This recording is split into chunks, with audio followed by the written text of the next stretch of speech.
Pendant des siècles, on a raconté que l'Afrique n'avait pas d'histoire écrite, pas de science, pas de savoir. Et pourtant, il a existé une ville où l'on étudiait les étoiles, les mathématiques, la médecine, la philosophie pendant que l'Europe était encore plongée dans le Moyen-Âge. Cette ville s'appelait Tombouctou. Et avant de continuer, abonne-toi, parce que ce que tu vas entendre a été volontairement oublié. Nous sommes entre le XIIIe et le XVIe siècle, au cœur de l'Empire du Mali. Tombouctou n'est pas un simple carrefour commercial, c'est un centre intellectuel mondial. On y trouve des universités, dont la plus célèbre, Sankoré. Des milliers d'étudiants, des professeurs venus de toute l'Afrique et du monde musulman. Mais le vrai trésor de Tombouctou ne se voit pas à l'extérieur. Il est caché dans des maisons, des mosquées, des coffres de famille. Des milliers de manuscrits, des textes écrits en arabe et en langues africaines, des traités d'astronomie expliquant les mouvements des planètes, des ouvrages de mathématiques avancées, des manuels de médecine décrivant des opérations chirurgicales, des textes juridiques, historiques, philosophiques.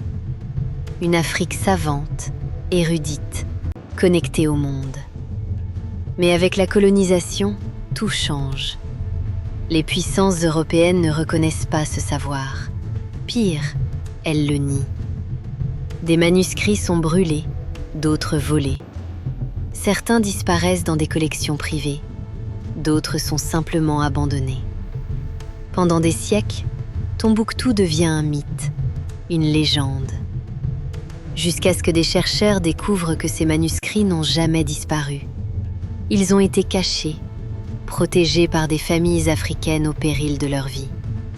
Aujourd'hui encore, des dizaines de milliers de manuscrits existent, fragiles, menacés, mais bien réels. Ils prouvent une chose essentielle. L'Afrique n'a pas reçu le savoir, elle en a produit. Alors la vraie question n'est pas « Est-ce que Tombouctou était une bibliothèque ?» Elle l'était.